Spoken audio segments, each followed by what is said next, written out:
Доброго дня вам! Я Мурат бин Муслим, и вы на канале Курдское просвещение. Сегодня обзор книги «Курдские сказки, легенды и предания», выпущенной в 1989 году издательством «Наука» в городе Москва.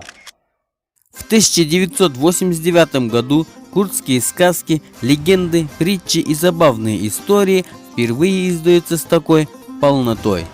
Большая часть курдского фольклора переводится на русский язык в первый раз.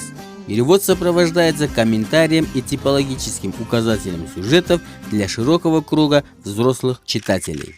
Друзья, оцените работу авторов и составителей этой книги. Каждая история была собрана с разных уголков земли. Поистине это большой труд. В общем, читайте, просвещайтесь, ссылку я оставлю в описании. Подписывайтесь на наш канал, ставьте лайки, пишите комментарии и распространяйте наши видео. До встречи!